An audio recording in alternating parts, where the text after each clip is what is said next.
Hi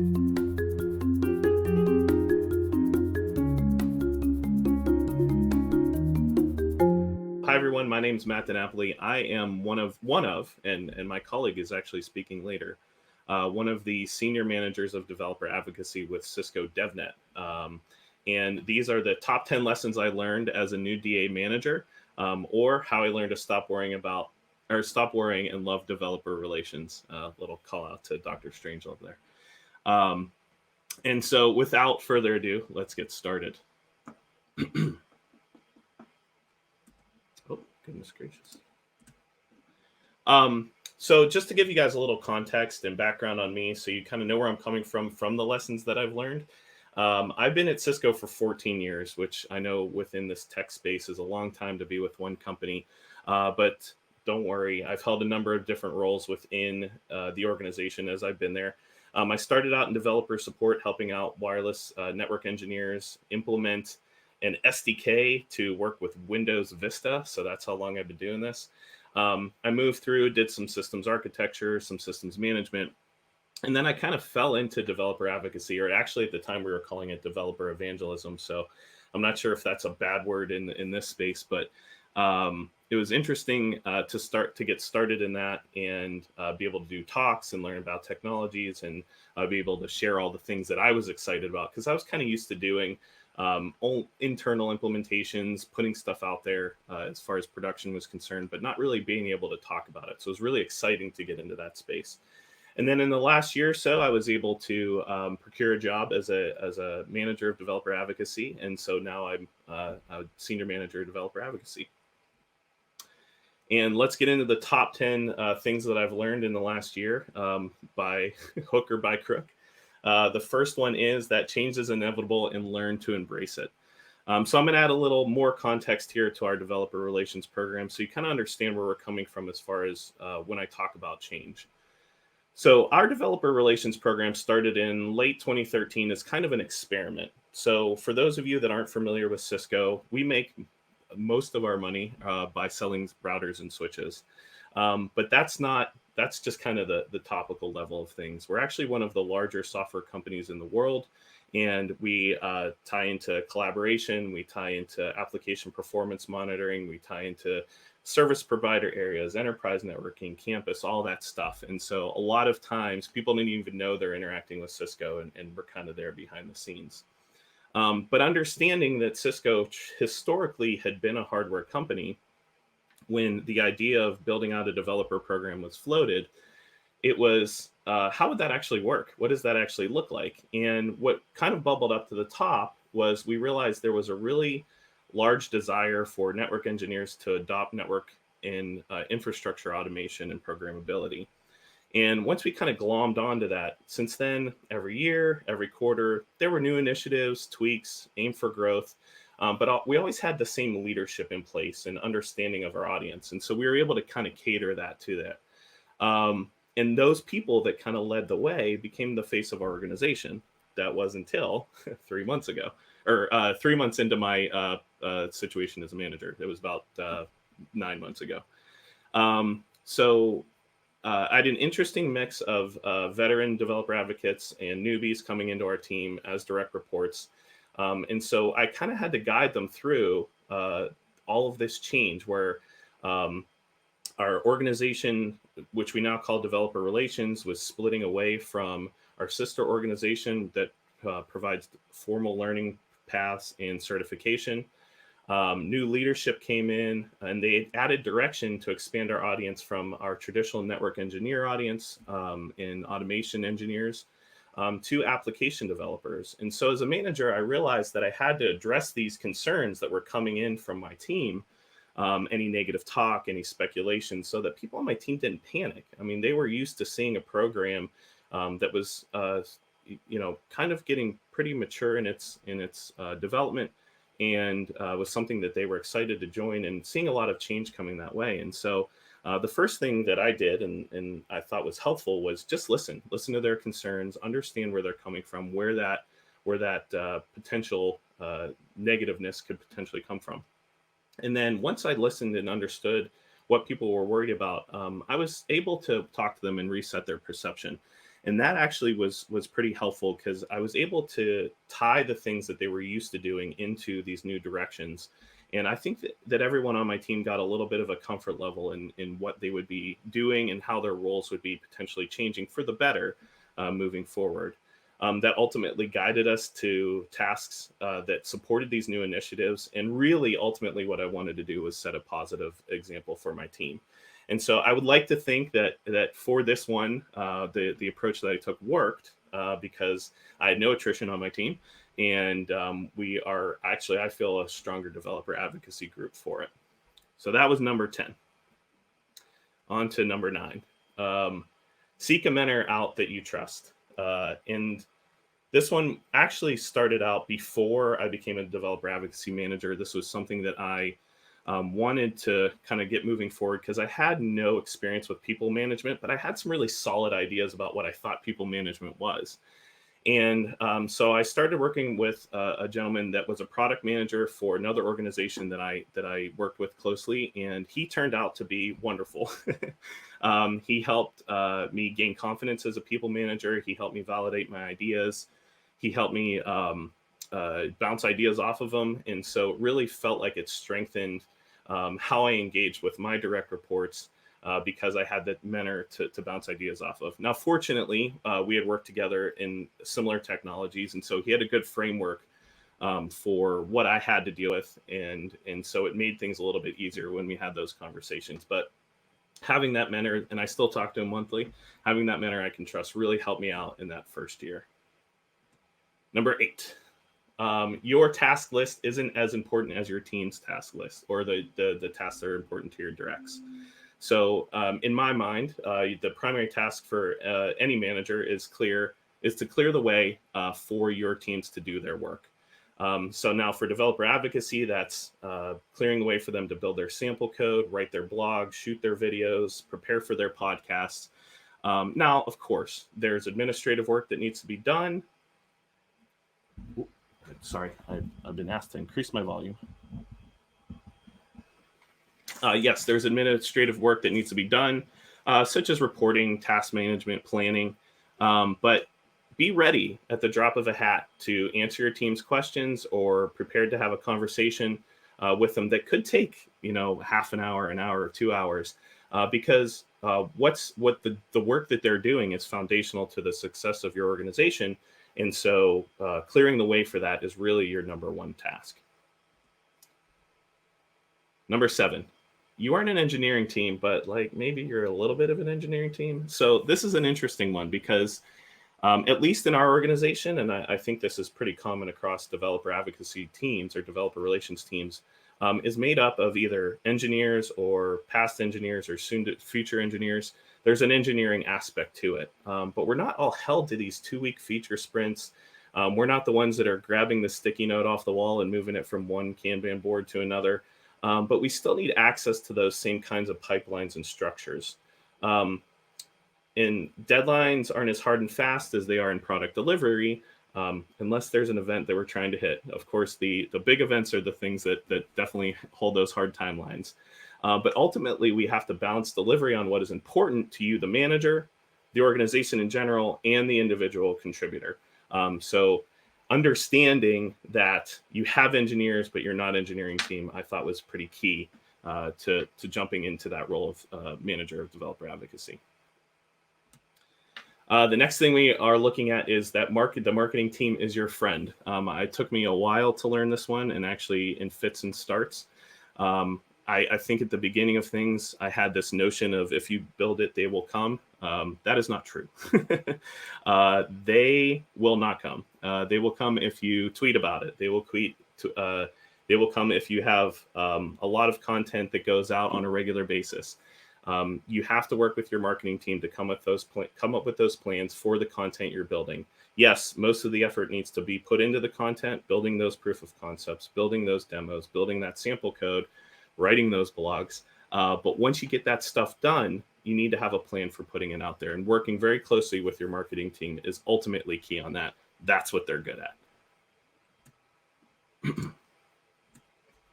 Next, be super thoughtful about team meetings.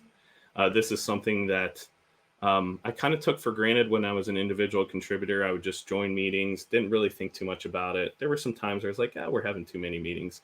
But actually, when I started out as a manager, we were, just because of the way our organization was set up, we were having 2 to 3 team meetings a week that an individual contributor would have to attend, sometimes even 4, if I'm being honest.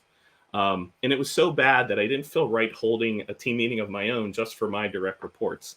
And that happened for probably about 4 months or so. And it just because it felt like too much. So for the type of work that a developer advocate has to do, there's got to be some focus time. Plus their regular interactions with the technology groups that they're working with, plus their community outreach. It's a lot to ask them to be part of these team meetings where there's some overlapping messaging and there's stuff that they've heard about before and it's getting different context. And so it's your job as the manager to kind of push back and suss out what the actual team meetings need to be like. But that brings me then to my fourth point in my top 10. Oop.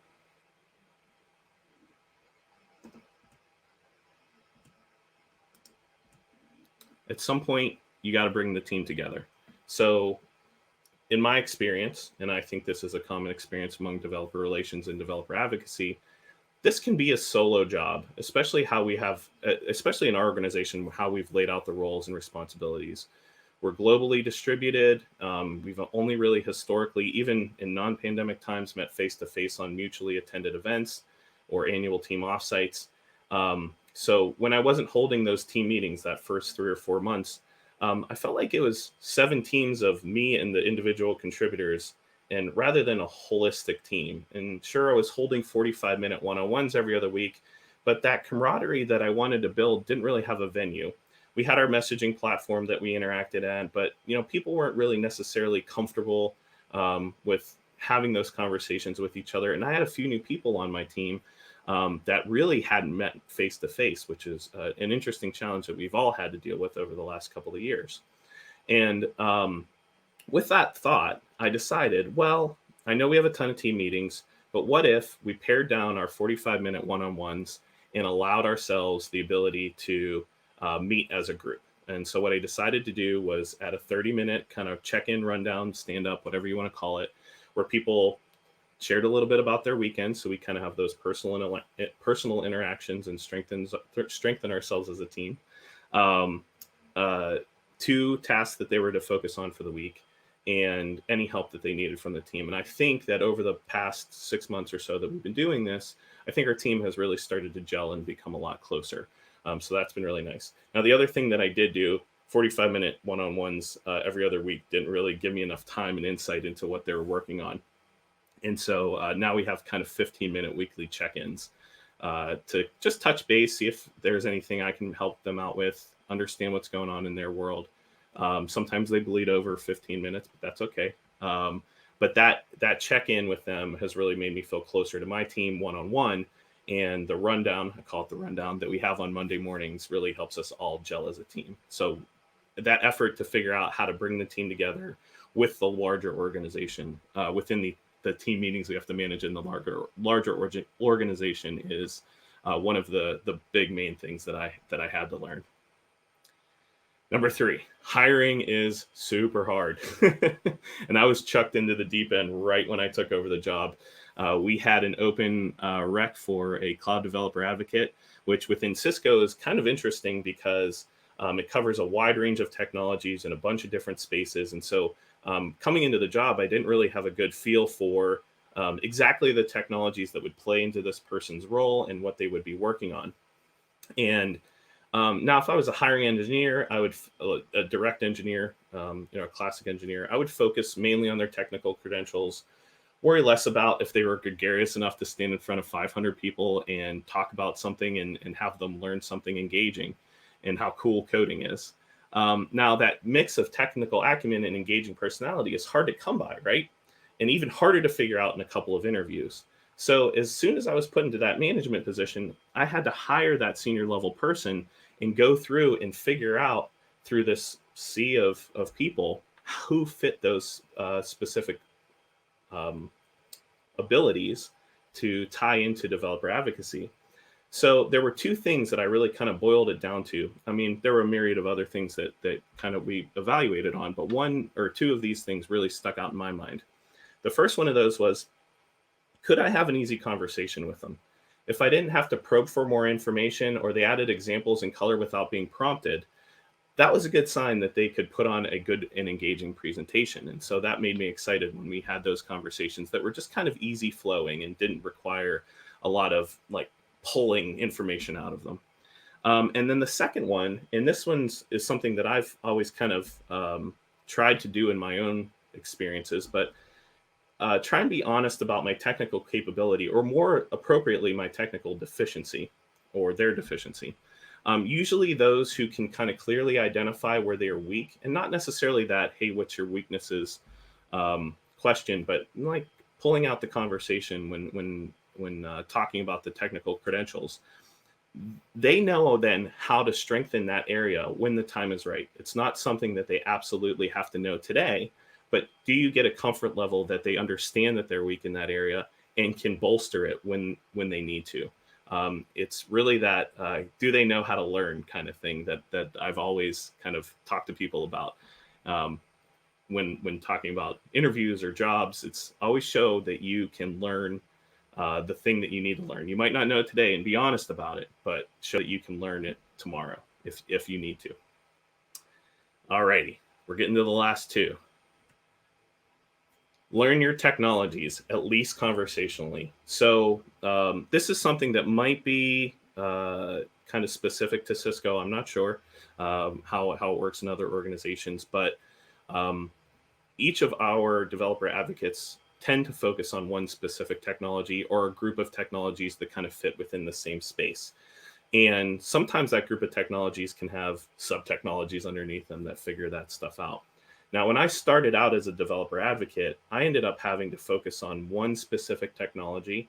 And so I became very well versed in that technology. It was in the enterprise networking, campus networking space, around automation on that particular platform. And so over those 3 years that I was a developer advocate, I really only focused on that and didn't really worry about these other technologies unless absolutely necessary. And so I got fits and little bits here and there when talking to my colleagues, but I didn't know the technologies enough to be conversational about it.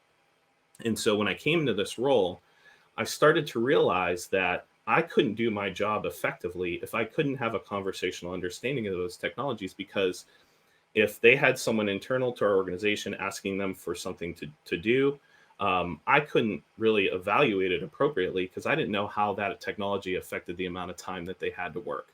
So this allows us, this knowledge gives us the strength to help out our employees, to say, hey, you probably don't have a lot of time for that because coding against this platform is very challenging. Or, if you're building out a sandbox, think about these certain considerations when you're dealing with scope.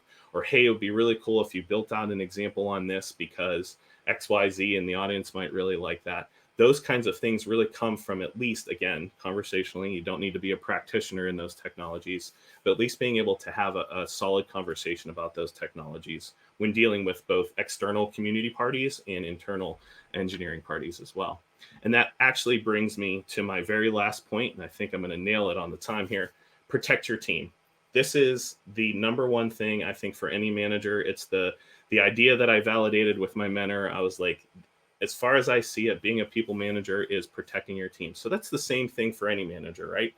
But this is for DAs, or for developer advocacy, is especially hard because as a group of technical subject matter experts, we get pulled in a lot of different directions.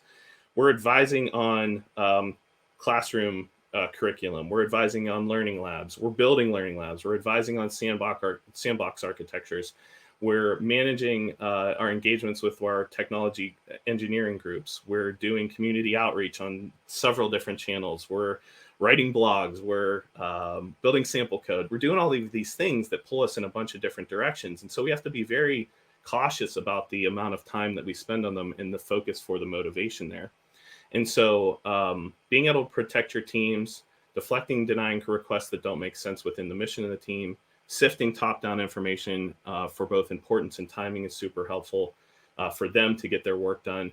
you're helping build their profile both internally and externally. So any work that you do needs to be in promotion of them. Ultimately, and this is the most fun part, and I'm going to end on this note, my favorite thing is being able to delegate projects that promote growth and tie into individual interest.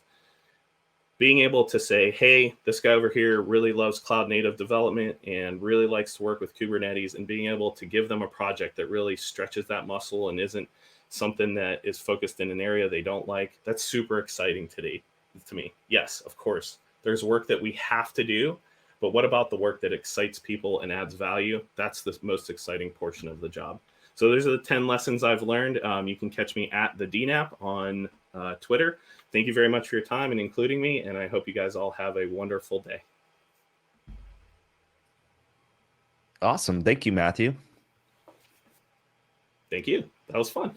a lot of that certainly resonated with my experience. You know, the first year seems like a long time ago now, but things you said about specifically hiring, I mean, it's this, I had the same thing where it's like, wait, I'm hiring people that are going to be good at explaining what they know about technology. So I just need to ask them to tell me stories. And if they're good at it, I don't need to check that they're good engineers or good developers, because it'll come through in the communication. So that especially rang true. I'm curious, what has been the most surprising thing for you in your first year as a manager? That's a good question. I hadn't thought about that. So I would say it's probably the how individual everyone is. So it's you know, I've worked with a lot of the people that report to me for a number of years, or a few of the people that worked with me for a number of years. And really only when I became their manager did we really connect on a level that I understood their different interests, at least from a work perspective, and how they approach work and how they think about work. Because you know, when I was an individual contributor, I was working alongside them, but I didn't really have to worry about, hey, you know, does this person say yes all the time and you know, dig themselves a hole in the amount of work that they have to do, or you know, is this person super interested in this technology and I should be helping guide that direction. So that individual portion to it was really interesting to me and surprising. You know, I kind of put everyone in the same bucket I was, and I took that for granted a little bit. It took me a little bit of time to come to terms with it, but once I kind of solidified that, it made it all the more interesting, and our engagements have become more positive in my mind. Awesome. Sorry, Mr. Ravel, I believe I might have jumped the gun and gone straight to Q&A before we opened up the whole discussion. So I apologize. I'm just so excited. That's fine. Yeah, that's good. I think we've lost Atsushi, but it is quite late for him there. So okay, that's understandable. Yeah, I mean, that's a question that I would have wanted to ask as well. So that's so it works out okay. Wonderful. Yeah, the providing safety to your teams thing, right? That's always been sort of the approach that I've tried to take, right? Like be the umbrella that prevents all of the stuff rolling down the hill from splashing on the team, right? It's especially tricky, I think, like you said, for DevRel, not just because of the variety of things that have to be done, but because you typically select for people that are very empathic, right? So they're like, not only do they say yes too much, but they get really excited about the thing they said yes to. And so then you have to bring them back and be like, you can't do that. And I know you're excited about it, but here's why. So yeah, that's kind of a common theme throughout some of these talks recently has been providing that safety for your team, but just seeing all the different types of ways that can mean different things has been interesting. So just wanted to highlight that and say, thank you. You know, I think that servant leadership approach is something that more people need to see modeled and talked about. Yeah, and I'll give credit to my manager now. He was my manager when I was doing developer advocacy as well, and you know, he kind of modeled that for me, and made it easy for that transition to manager to say, you know, I want you to be able to say no to things and feel empowered to do that in the right situations. Yeah. So it's something I think it's a constant lesson that people need to kind of remind themselves of. Yeah, it's something that I came up with in the talk that I gave at DevRelCon a few years back was the idea of the slow yes, and that's something I've been trying to use for my teams when I've had reports, because I think you can often tell people to do less and to say no to things, but if you tell them like just say yes more slowly, you get the same result, but they feel like they are in control. It's kind of a way for them to take a step back and, I don't know, just double check the calendar before they say, oh yeah, I've got time between those 4 flights and 4 conferences that I still have to write talks for to do that one user group that you're asking about. But yeah, it's super important stuff. One thing I was interested in was that, Cisco it's a tech company, but it's a big, and by comparison to an older company. Mm-hmm. Have you had to do much internal advocacy on behalf of your team? That's probably, for the first few years, was probably 75% of our job. And still, it's not as bad as it used to be, but still, there were a number of conversations that I had where they would go, well, what's DevNet? I'm like, how do you not know yet? One of the big things that we did was we focused on Cisco has a very large annual actually a couple of very large annual conferences, and we kind of made our presence known at the first one that we did in May of 2014 was actually the first one that we did, and we weren't sure. We had no idea if people were going to show up. We kind of done a little bit of our homework about that classic audience I was talking about, but we didn't know if this was actually going to stick. Because, you talk to a lot of network engineers, they go, I didn't learn to code for a reason, and now you're telling me I have to. And so it was, I remember I got a chill down my spine when I came up the escalator at Moscone Center in San Francisco, and shoulder to shoulder packed. People were lining up for our learning labs. People were lining up for our talks. And we've had that same kind of excitement ever since at all of our events, even in our virtual events. And so it's been really cool to see that our idea was validated in that space.